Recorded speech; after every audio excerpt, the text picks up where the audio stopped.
3장 14절에서 19절 말씀입니다. 본문 모니터에 나와 있으니까 같이 함께 읽으시되 성경 가지고 오신 분들 찾아서 같이 읽으시기를 바랍니다. 온라인으로 예배 드리시는 분들도 성경 찾아서 읽으시면 더 좋습니다. 같이 읽겠습니다. 너는 매년 3번 내게 절기를 지킬지니라. 너는 무교병의 절기를 지키라. 내가 내게 명령한 대로 아빕월에 정한 때 이래 동안 무교병을 먹을지니 이는 그 달에 내가 애굽에서 나왔음이라. 빈손으로 내 앞에 나오지 말지니라. 맥추절을 지키라. 이는 내가 수고하여 밭에 뿌린 것에 첫 열매를 거둠이니라. 수장절을 지키라. 이는 내가 수고하여 이룬 것을 연말에 밭에서부터 거두어 저장함이니라. 내 모든 남자는 매년 3번씩 주 여호와께 보일지니라. 너는 내 제물의 피를 유교병과 함께 드리지 말며 내 절기 제물의 기름을 아침까지 남겨두지 말지니라. 내 토지에서 처음 거둔 열매에 가장 좋은 것을 가져다가 너희 하나님 여호와의 전에 드릴지니라. 너는 염소 새끼를 그 어미의 젖으로 삼지 말지니라. 아멘. 홍해를 건너기 직전 출애굽기 23장에서 미리 출애굽 아직 하지도 않았는데 유교절과 유월절과 무교절을 지키라고 하나님이 말씀을 주십니다. 그런 다음에 이제 출애굽한 이후에 시내산에서 율법을 받고 이제 목표점인 가나안 땅에 들어가기 전에 2개의 농사절기를 더 지키라고 율법을 주시는 겁니다. 이것은 들어가서 말씀을 하는 게 아니라 아직 들어가기도 전에 40년 전에 가나안 땅에 들어가면 지키라고 주시는 미리 주신 절기입니다. 가나안 땅에 들어가서 첫 열매를 거두게 되면 맥추절이라는 절기를 지키라고 얘기합니다. 그 다음에 한 해 농사를 다 마무리하고 추수해서 그 추수한 열매를 창고에 저장하고 감사하며 드리는 수장절을 지키라고 얘기하는 겁니다. 그래서 이 세 절기는 하나님이 주신 구원의 완성과 아주 중요한 의미가 있는 절기입니다. 첫 번째 절기는 뭐냐면 유교절과 무교절이에요. 유교절이 시작되고 일주일 동안 무교절이 지나고 무교절이 끝나는 그 다음 날이 초실절이에요. 이게 뭉뚱그려서 무교절이라고도 불리우는 겁니다. 이거는 구원이 일어나는 사건을 이야기하는 절기예요. 그 다음에 50일 후에 오순절이라고도 불리우는 맥추절은 구원받은 하나님의 백성들이 하나님의 자녀로 살아가는 과정에서 일어나는 하나님의 도우심을 기뻐하는 절기예요. 그 다음에 마지막 수장절은 구원의 완성을 하나님께서 결국 이루어 줄 것에 대한 기대와 소망을 감사로 표현하는 것, 그게 이제 수장절이 되는 겁니다. 이거는 이 세 절기는 계절로도 구분이 되는 겁니다. 봄절기는 유월절과 무교절과 초실절이 이게 봄에 등장하는 절기예요. 그 다음에 봄에서 이제 50일 지나면 여름이 돼요. 그 여름에는 오순절이라고도 불리우는 맥추절이 지난 거예요. 그 맥추절은 보리의 첫 열매가 추수되는 그 절기예요.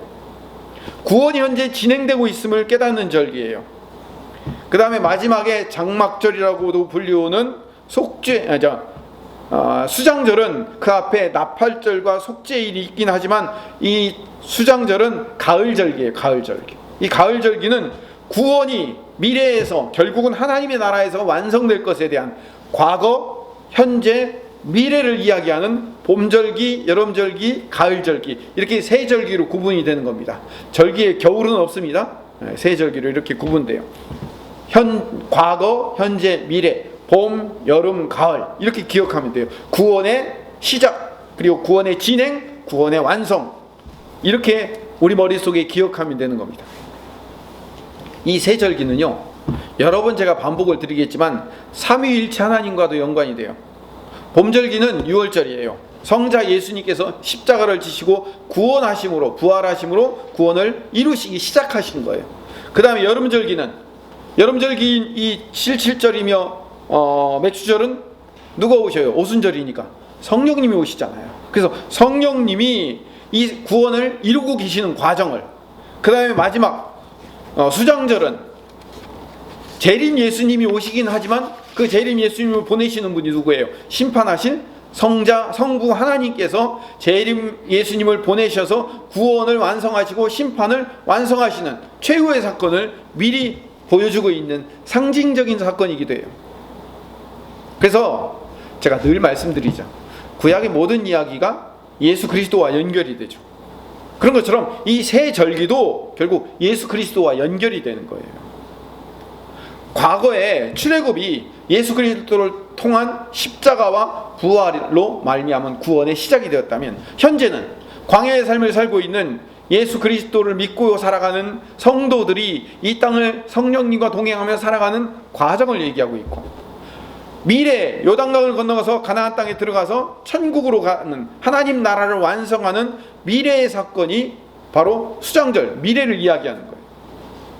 자, 이렇게 새 절기를 제가 여러 방면을 가지고 말씀을 드렸는데, 우리가 기억하기 쉽게 말씀드리는 거예요. 다시 오늘 본문으로 돌아가서 17절에 가보면, 내 모든 남자는 매년 3번씩 주 여호와께 보일지니라 라고 얘기해요.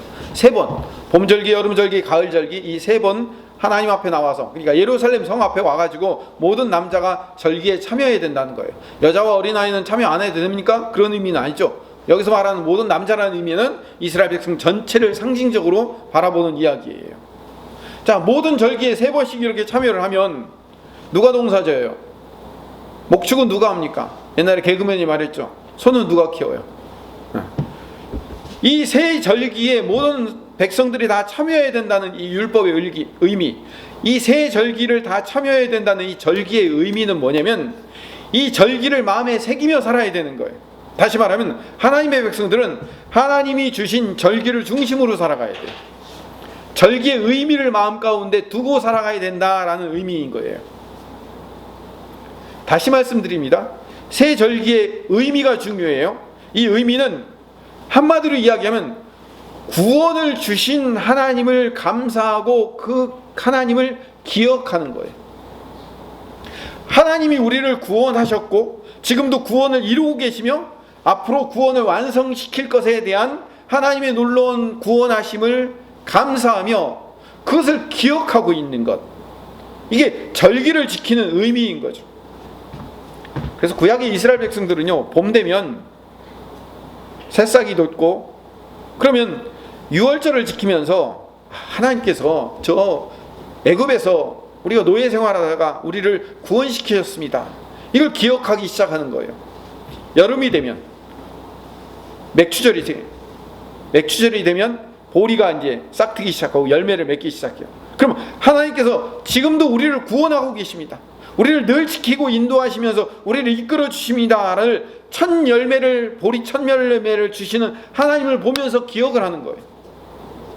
마지막에 가을이 되면 풍성한 열매를 창고에 모아드리는 것을 경험하면서, 야, 하나님께서 결국에는 우리를 이렇게 하나님 나라에서 풍성한 열매를 거두는 자로 우리를 만들어 주실 것이다 라는 것을 소망하며 기대하게 되는 거예요. 그러니까 이 새 절기, 봄절기, 여름절기, 가을절기를 지키면서 이스라엘 백성들은 이 절기의 의미를 알아야 돼요. 어떤 절기의 의미? 우리를 구원하셨고 구원하고 계시며 앞으로 그 구원을 완성하실 그 놀라운 하나님의 은혜와 사랑을 감사하며 기뻐하며 축하하며 그 하나님의 일하심을 기억하고 기념하는 것, 그게 절기의 의미인 거예요. 여러분, 생일을 기억하고 생일을 기념해주는 의미가 뭐죠? 생일은 그 사람의 존재 가치에 대한 증명이에요. 생일이 되었어. 그러면 그 사람이 살아있음과 그 사람이 내 가족이며 내 이웃이며 내 교인이며 나와 함께하는 사람이라는 사실을 증명해 주는 거예요. 그래서 그 사람에게 옛날에는 카드 보냈는데 요즘은 카톡으로 이렇게 이모티콘도 보내고 생일 축하 딸랑딸랑 이런 것도 좀 보내고 하면서 뭐 하는 거예요? 그 사람이 나와 함께하고 있으며 그 사람이 지금 내 옆에 있다는 것을 존재 가치를 증명해 주는 거예요. 그리고 그 사람이 태어난 것, 그 사람이 나와 함께 있으며 그 사람이 지금 있다는 것을 축복해주고 즐거워하는 기념이에요. 기념, 생일은. 오늘 장고사님 생일이에요. 네, 생일 축하해 주셔야 돼요. 지난주에는 우리 오센 집사님 생일이셨고요. 어제는 정현 집사님 생일이었고요. 그리고 윤병수 집사님도 어제 생일이었고요. 생일 1월, 2월이 우리 교인들의 생일이 참 많아요. 생일은 그 사람의 존재 가치를 증명해 주는 거기 때문에 우리 생일 당하고 제가 생일 축하해 주십시오, 메시지 남겨주십시오 하면 여러분 마음껏 잘 남겨주셔야 돼요. 왜? 그 사람의 존재 가치를 감사하며 축복해주고 그것을 기억해주는 거거든요. 결혼기념일은 뭐예요? 그 부부의 절기란 말이에요. 부부가 서로 한 몸이 되어 살고 있음을 감사하며 즐거워해주고 가족 모두 축복해주는 절기예요. 우리는 그 절기를 지키면서 기억해주고 나와 함께 살아줬다는 것을 감사해주고 축복해주는 거예요. 그게 절기란 말이에요. 생일이고 기념일이. 그런 의미에서는요, 하나님께서 우리에게 주신 구약의 새 절기도 같은 의미를 갖고 있어요. 이 구약의 절기가요, 신약의 절기로 바뀌면 이렇게 바뀔 수 있어요. 무교절과 유월절과 똑같은 시기가 언제예요? 부활절이에요. 부활절이 이 초실절하고 딱 맞아요. 예수님께서 우리를 죄와 사망의 권세에서 구원하셨음을 기뻐하는 절기예요. 그 다음에 오순절로 불리우는 맥주절은 누가 오셔요? 오순절로 누가 오셨어요? 성령님이 오셨잖아요. 그래서 성령님이 우리와 함께 늘 동행하시며 그 성령 하나님이 우리의 구원을 지금 이루고 계시는 것을 기뻐하는 절기예요. 여러분, 우리는요 오순절과 맥주절을 따로따로 지켜요. 그렇죠? 오순절날과 맥주절 따로 지키는데 이거는 따로 지킬 게 아니에요. 같이 지켜. 한국 교회는 이상하게 오순절과 맥주절을 따로 지키는데 그렇게 따로 지키는 게 아니에요. 오순절이 맥주절이고 맥주절이 칠칠절이에요. 같은 날을 얘기하는데 구약에서는 똑같은 날인데 왜 한국에서는 그걸 나눠놨는지 몰라요. 도대체 이해할 수 없는 거예요. 그래서 저랑 같이 이제 벌써 6년 돼가죠. 우리 김포수정교회는요 맥주 감사주의를 지키지 않습니다. 왜냐하면 오순절이 뭐예요? 맥주절이며 그것이 칠칠절이기 때문에 같은 날이에요. 그리고 마지막 성탄절, 뭐 경우에 따라서는 추수감사절로 말하는 사람도 있어요. 성탄절은 초림으로 오신 예수님을 기뻐하는 절기이기도 하지만 그렇게 오신 예수님이 다시 오실 것을 기대하는 절기이기도 해요. 그래서 여러분, 이 부활절과 오순절과 성탄절은 새 절기는 구약의 새 절기와 같은 의미를 갖고 있어요. 예수 그리스도의 과거와 현재와 미래의 구원하심과 구원하고 계심과 구원하실 것을 기념하고 기억하는 거예요. 그것을 감사하는 절기인 거예요. 더 나아가서 신약은 성만찬을 하죠. 우리 코로나 때문에 성만찬을 1년이나 못했는데 성만찬은 매 예배 때마다 또는 매달마다 성만찬을 하면서 주님이 우리를 구원하셨음을 기억하는 거예요. 주님이 우리를 십자가를 지시고 구원하셨음을 늘 기억하고 기념하는 절기란 말이에요. 여러분, 성만찬은 물론 예수님의 십자가 지심을 늘 아파하며 그 십자가를 지는 것에 대해서 함께 아파하며 그 고통을 함께 경험하는 그런 성금요일의 의미도 있지만 사실은 그 안에는요 하나님이 예수 그리스도를 보내주셔서 그 예수 그리스도의 십자가로 말미암아 우리가 구원받았음을 매 예배 때마다 기억하고 기념하며 감사를 벌이는 축제예요. 그래서 초대교회는 어떻게 하냐면 매 예배 때마다 뭐 하냐면 애찬을 하는 거예요. 성찬을 하는 거예요. 예배 때마다 함께 모이며 먹고 마시며 즐거워하는 거예요. 주님이 구원하셨음을 기뻐해 주는 거예요. 정리를 합시다. 구원하심을 감사하며 기억하는 것, 그게 뭐라고요? 절기라고요. 제가 늘 강해 설교를 하죠. 출애굽기, 요 본문 하면 그 다음 본문, 또 그 다음 본문, 이렇게 강해 설교를 하는데 이 강해 설교를 늘 들으면서 우리가 집중해야 되는 게 뭐냐면 지금 우리가 어디를 가고 있는가를 알아야 돼요. 출애굽기 23장 우리가 오늘 읽은 14절에서 19절의 본문은 출애굽하여 시내산까지 도착했어요.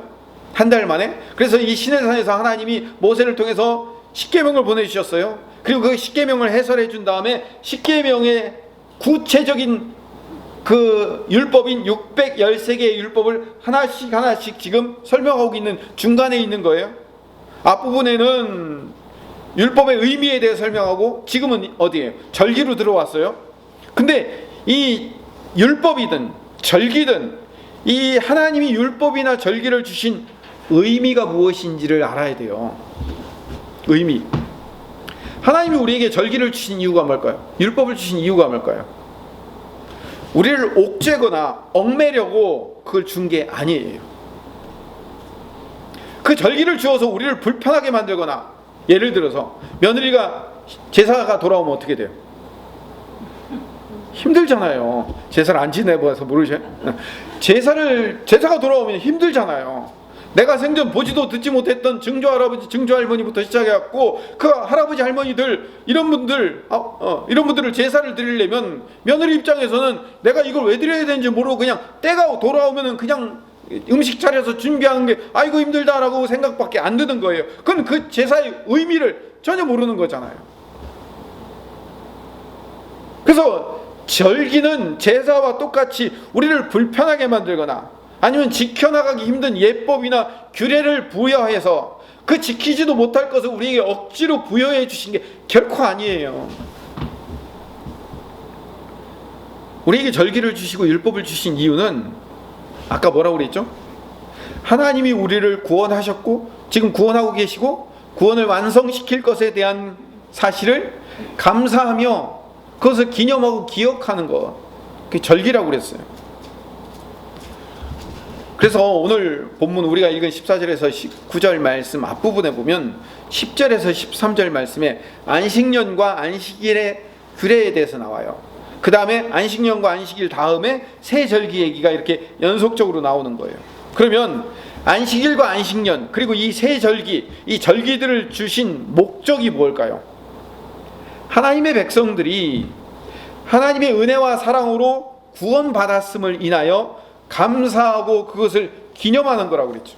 그래서 그 감사한 그 하나님 마음을 우리의 이웃들과 함께 나누고 베풀라, 이게 절기의 의미인 거예요.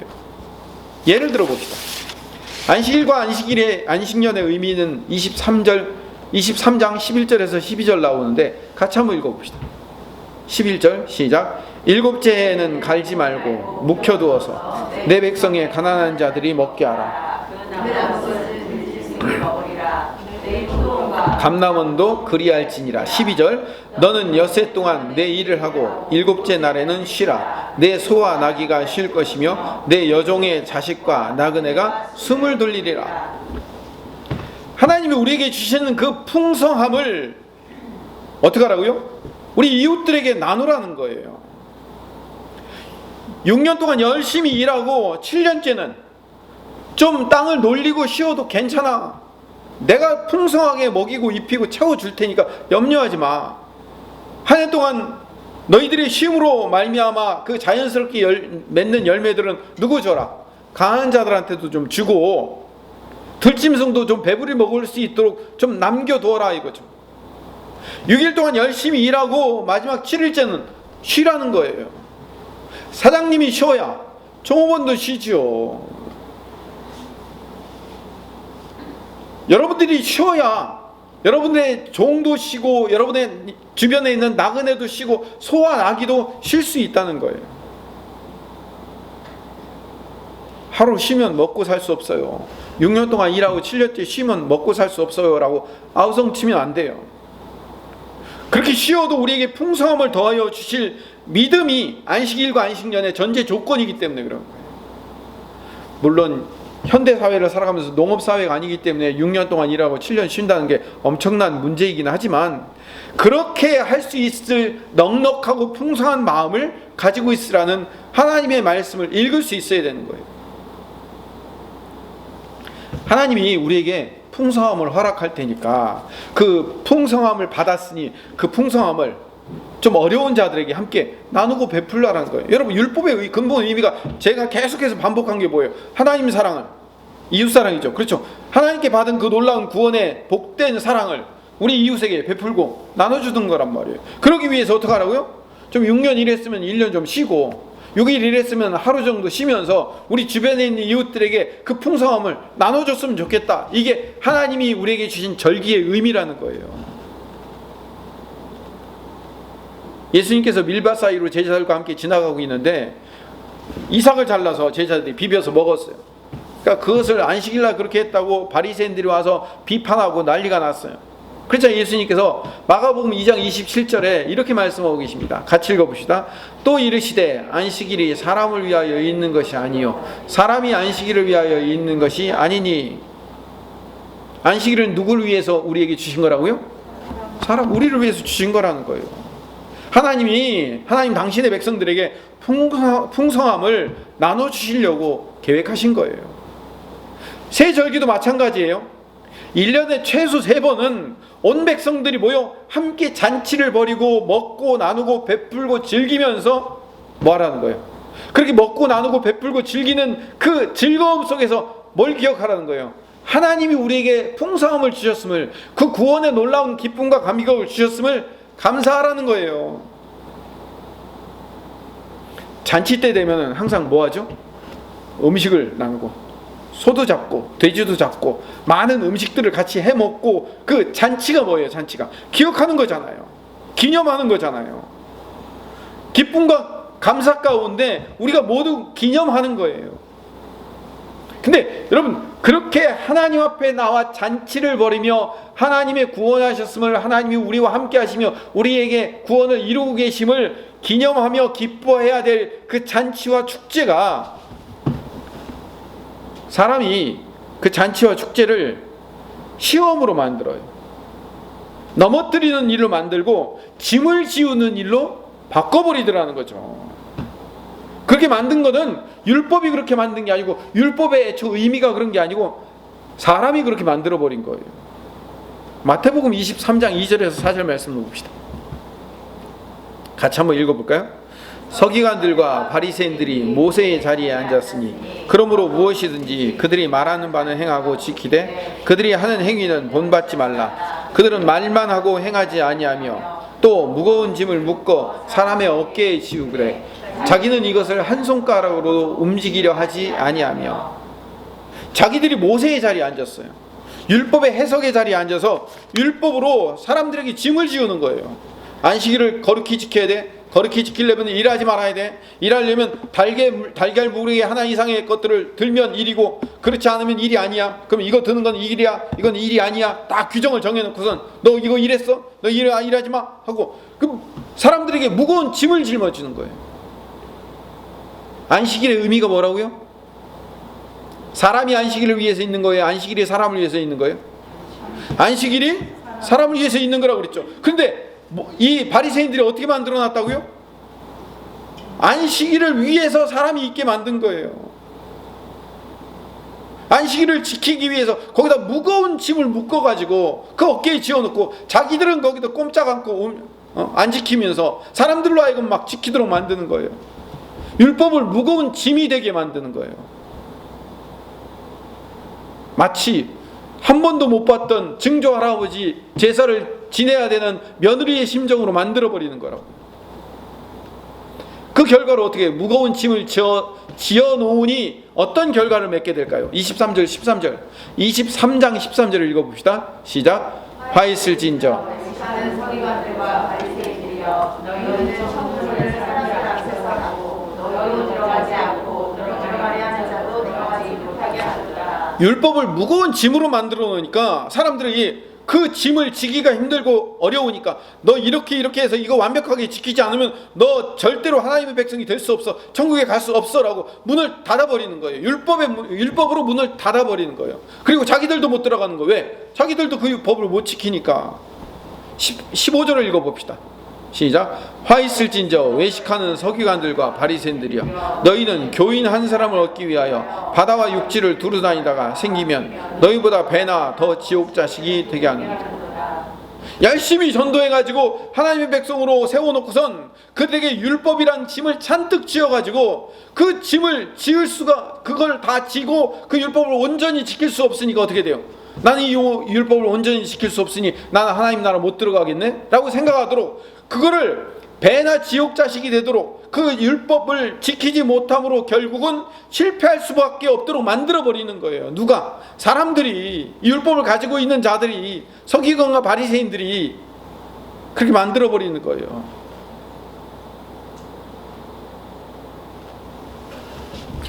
하나님께서 율법과 절기를 주신 본래 의미는 우리를 향한 하나님의 사랑을 드러내시려는 하나님의 뜻이 담겨져 있는 겁니다. 내가 너희들 인생을 책임질 테니까 널 좀 쉬어라. 네가 쉬어야 다른 사람도 쉴 수 있어. 그렇게 말하고 있는 거예요. 적어도 1년에 3번은 하나님 앞에 나와 우리 축제를 벌이면서 즐기며 나누며 기뻐하자. 그러면서 내가 너희를 구원하였고 지금도 그 구원을 이루고 있잖니. 앞으로 이 구원을 완성해낼 거야. 이 하나님의 일하고 계심을 감사하며 기뻐하며 축제를 벌이며 찬양하며 그를 기억하고 기억해라, 기념해라. 이게 절기의 의미라고요. 하나님이 우리에게 절기를 주신 목적은, 율법을 주신 목적은 하나님이 우리를 보존하시며 복된 길에서 이탈하지 못하도록 막으시려는 하나님의 손길이 담겨져 있는 사랑의 편지인 거예요. 이게 형법서가 아니라고요. 율법이 이거 못 지키면 꼼짝 못하게 만들려는, 우리를 옥죄하려는 형법이 아니고 사랑의 편지예요. 그만하면 됐어. 좀 쉬어. 내가 채워줄게. 염려하지 마. 너 믿음으로 살면 되지 않니? 너와 네 이웃과 네 가족과 함께 좀 풍성하게 누려. 시간을 누려. 마음을 나누어. 그걸 하나님이 우리에게 요구하고 계시는 거예요. 그 절기를 주신 목적을 알아야 돼요. 근데 여러분, 포로기 이후에 이 절기의 의미를 모르고 계속 절기를 지키는 이스라엘 백성들을 향해서 하나님이 이제 경고의 메시지를 주십니다. 아주 강력하게 주셔요. 율법의 본래 의미와 목적을 상실한 채 그냥 1년에 3번 하나님 앞에 얼굴을 보이라고 했으니까 말 그대로 가서 얼굴 도장 꽉 찍고 오는 거예요. 마당만 똑 밟고 오는 거예요. 그러니까 형식을 갖고, 형식만을 가지고 그 제사 드리며 예물을 드리며 절기를 지키는 그 이스라엘 백성들을 보고 하나님이 화가 나셨어요. 그래서 말라기 2장 3절에 이렇게 말씀하고 있습니다. 같이 읽읍시다. 보라, 너희의 자손을 꾸짖을 것이요 똥 곧 너희 절기의 희생의 똥을 너희 얼굴에 바를 것이라. 너희가 그것과 함께 제하여 버림을 당하리라. 내가 너희의 자손을 꾸짖는다고 했는데 너희 절기의 희생의 똥을 얼굴에 바를 거라는 거예요. 좀 심하게 얘기하면 절기를 지키는 것 자체가 자기 얼굴에 똥칠하는 거라는 거예요. 절기의 근본 의미조차도 모르고 그 절기를 지키고 있는 그 모습 자체가 절기를 드릴 때마다 얼굴에 똥을 쳐바르고 있는 것 똑같다라고 하나님이 화가 나서 말씀하시는 거예요. 그러면 아무 의미도 모르고 지키는 절기는 얼굴에 똥 쳐바르는 거예요. 특히 이사야 선지자는 하나님께서 분명히 모세를 통해서 1년에 3번은 꼭 절기를 지키라고 했던 그 하나님께서 이 절기를 이제는 싫어하신다고 말씀하셔요. 어떻게 싫어하시는지 한번 읽어봅시다. 이사야 1장 10절에서 14절 말씀을 읽어봅시다. 같이 천천히 읽읍시다. 너희 소돔의 관원들아, 여호와의 말씀을 들을지어다. 너희 고모라의 백성들아, 우리 하나님의 법에 귀를 기울일지어다. 여호와께서 말씀하시되 너희에게 무슨 말씀이 무엇이 유익하뇨? 나는 승리의 경제와 살찐 짐승의 기름에 배불렀고 나는 수송하지나 없느냐나 순영주의 피를 기뻐하지 아니하라. 너희가 내 앞에 보이러 오니 이것을 누가 너희에게 요구하였느냐? 내 마당만 밟을 뿐이니라. 헛된 재물을 다시 가져오지 말라. 분향은 내가 가증히 여기는 바요 월삭과 안식일과 대회로 모이는 것도 그러하니 성회와 아울러 악을 행하는 것을 내가 견디지 못하겠노라. 내 마음이 너희의 월삭과 정한 절기를 싫어하나니 그것이 내게 무거운 짐이라 내가 지기에 곤비하였느니라. 적어도 새 절기는 꼭 지키라고 하셨던 하나님이 마지막 14절에 오히려 월삭과 안식일과 대회로 모이는 것과 정한 절기를 싫어한다. 이 정한 절기가 뭐예요? 봄절기? 여름절기, 가을절기 얘기하는 거예요.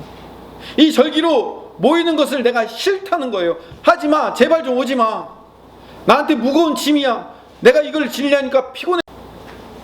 왜 그럴까요? 12절을 봅시다. 12절을 보면 너희가 내 앞에 보이러 오니, 보이러 온다는 건 뭐예요? 얼굴 도장 찍으러 온다는 거 아시지? 무슨 얘기인지 알죠? 얼굴 도장 찍으러 오는 거예요. 그냥 휙 얼굴만 내밀고 가는 거예요. 발 도장 그냥 마당만 딱 밟고 가는 거예요. 찍고 오는 거예요. 찍고 오는 것. 누구랑 닮았어요? 주일마다 우리 예배드리는 우리의 모습과 비슷하잖아요. 그래서 10절에 이렇게 말씀하고 있어요. 10절, 너희 소돔에 관원들아 여호와의 말씀을 들으라는 얘기는 뭐 귀가 없어서 말씀 못 듣는다는 얘기가 아니죠. 말씀의 의미를 들어라. 너희 고모라의 백성아 우리 하나님의 법에 귀를 기울이라. 하나님의 법에 귀를 기울이라는 얘기는 뭐예요? 본래 의미를 발견하고 이해해라, 이 얘기예요. 율법을 주신 의미, 절기를 주신 근본 의미를 알고 지켜야지. 그걸 모르고 지키면 내 마당만 밟는 거 아니냐, 나를 보러 그냥 얼굴 도장만 찍으러 오는 거 아니냐. 내가 그렇게 찍으러 오는 것은 네 얼굴에 그냥 똥칠하는 거랑 똑같아. 내가 그렇게 지키는 절기를 내가 싫어, 오지마 제발, 나 피곤해 죽겠어. 하나님의 말씀이잖아요 지금 이게. 다시 돌아옵니다. 하나님께 구원의 놀라운 은혜와 감격과 기쁨을 받아 그것을 내 이웃과 함께 즐기며 나누며 기뻐하며 그 감사를 기억해야 될 그 절기가 그 의미를 잃어버린 채 지킨다는 것, 그게 얼마나 하나님을 괴롭히는 일인가를 알려주고 있는 거예요. 아모스서도 반복해 말하고 있습니다. 아모스서 5장 21절 22절 말씀을 읽어봅시다.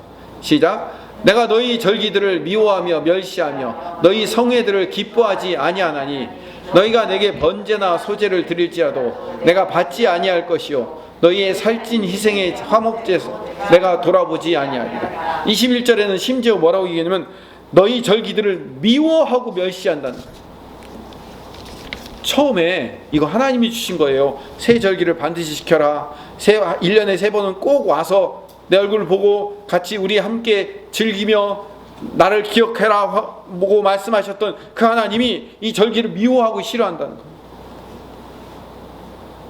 왜요? 절기의 의미를 잃어버린 채 절기를 지키고 있으니까 그렇죠. 절기의 목적을 상실한 채 절기를 지키고 있으니까 이런 결과를 얻게 되는 거예요. 하나님의 구원하심을 감사하며 그것을 기억해야 될 그 절기가, 그래서 그 절기를 통하여서 그 감사와 기쁨을 우리의 가족과 이웃과 함께 즐기며 기뻐하며 맛보며 하나님을 찬양해야 될 그 예배가 찍고 오는 예배가 된다면 하나님이 우리의 예배를 어떻게 받으시겠냐고요. 신약으로 넘어오면 하나님의 나라를 예수님은 어떻게 비유하시면 잔치라고 비유하셔요. 아까도 말씀드리면 잔치는 뭐하죠? 맛있는 음식, 노래, 춤, 함께 먹고 마시며 즐거우면서, 왜 그래요? 축제를 벌이는 거잖아요. 함께 즐거워하는 거잖아요. 여러분, 절기를 지킨다는 것은 하나님이 뭐 하기를 원하는 거예요? 너희들 축제를 벌여라 이거예요. 축제, 페스티벌을 벌여라. 함께 즐겁게 놀고 기쁘며 춤추며 나를 기억해라오. 이게 절기의 의미인데. 그래서 마태복음 22장 2절에 보면, 제가 읽어보겠습니다. 천국은 마치 자기 아들을 위하여 혼인잔치를 베푼 어떤 임금과 같으니, 하나님이 자기 아들을 위해서, 자기 아들이 누구예요? 예수 그리스도를 위해서 잔치를 벌이고 있잖아요. 그게 뭐예요? 그게 제사이며 절기이며 예배라고요. 예배는 하나님이 당신의 아들 예수 그리스도를 위해서 잔치와 축제를 벌이는 것을 예배라고 얘기합니다. 그렇게 잔치에, 예배에 우리를 초청하고 있는데, 우리가 23절 22장 3절을 봅시다. 같이 읽읍시다. 그 종들을 보내어 그 청한 사람들을 혼인잔치에 오라 하였더니 오기를 싫어하라. 오기를 싫어하는 거예요. 여러분, 오기 싫어한다 그 얘기 듣고 지금 비대면 예배인데 그래도 억지로 예배드리러 오라는 얘기입니까? 그 얘기를 하려고 하는 게 아니에요. 여러분이 비대면으로 집에서 예배를 드리든, 예배 순서와 예배의 필요성이 찬양팀과 영상팀이기 때문에 와서 예배를 드리든, 그것이 어떠한 장소이든 상관없어요. 여러분이 지금 드리고 있는 그 예배가 하나님이 구원하심을 기뻐하며 즐기며 축제를 벌이고 있는 찬양과 감사의 예배인지, 아니면 억지로 드리고 있는 억지로 발만 담그고 오는 예배, 얼굴 도장만 찍고 오는 예배인지 여러분 그걸 점검하라는 거예요. 비대면 대면이 문제가 아니에요. 여러분 지금 드리고 있는 이 예배가 비록 집에서 드린 예배, 어쩔 수 없는 예배일지라도 여러분의 마음 안에 이게 잔치이며 축제이며 감사가 넘쳐나는 축제인지 페스티벌인지를 확인하시라고요.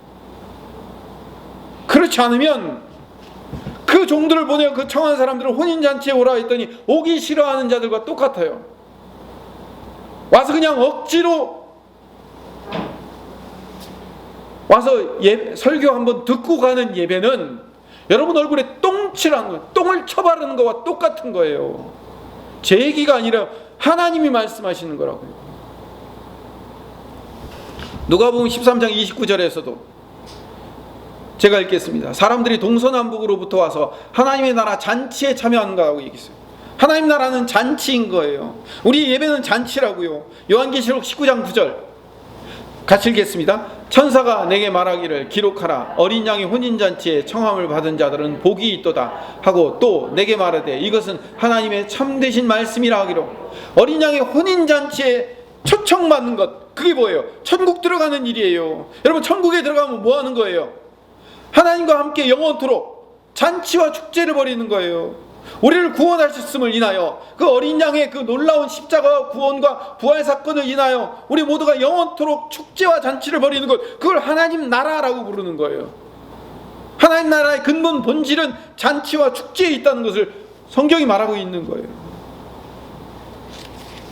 그 앞으로 일어날 그 영원한 축제와 잔치를 미리 맛보는 걸 뭐라고 얘기해요? 우리 날마다 주일마다 드리는 예배인 거예요.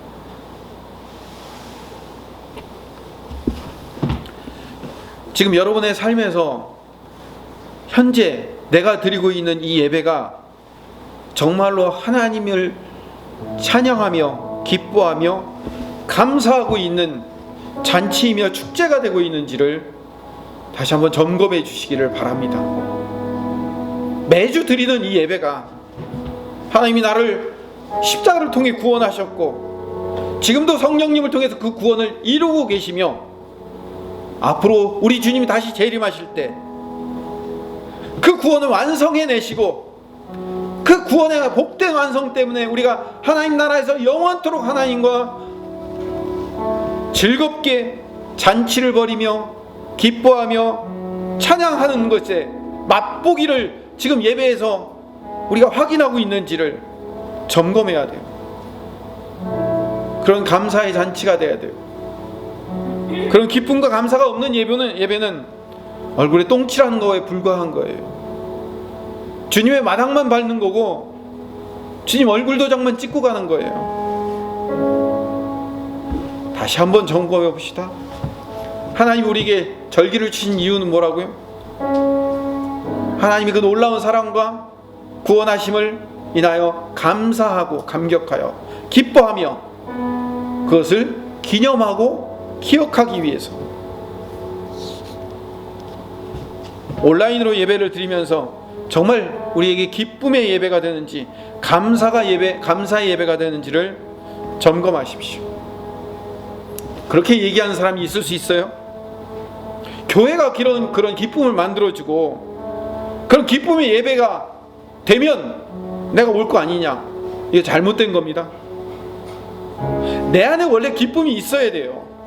그렇게 기쁨이 있는 자들이, 그 감사한 자들이 그 모든 예배가 축제와 감사와 감격과 잔치가 되는 자들이 함께 모였을 때 그 자리가 뭐 하는 거예요? 축제의 자리가 되는 거예요. 교회가 그렇게 기쁘게 만들어주면, 잔치의 자리를 만들어주면 내가 와서 끼겠다고 얘기하는 것은 그건 예배자의 자세가 아닌 거예요. 우리 함께 이렇게 기도합시다. 비대면 예배가 속히 멈추고 이제 600명대라고 하더라고요. 500명대, 400명대로 줄어서 이제 우리가 2단계 또는 1.5단계가 되면 우리 함께 모여서 같이 기쁨으로 찬양하며 감사하는 행복한 잔치와 축제가 매주마다 일어날 수 있도록 해달라고 우리 함께 기도합시다. 또 우리의 모든 예배가 하나님의 그 놀라우신 구원하심과 예수님의 그 십자가를 인한 구원하셨음과 성령님이 우리를 지금도 구원하며 우리를 인도하시며 이끄시는 그 놀라운 하나님의 일하심에 대한 감사, 축제, 기쁨이 있는 잔치의 예배가 되게 해달라고, 그 감격이 우리 안에 있는 예배가 되게 해달라고 우리 함께 기도합시다.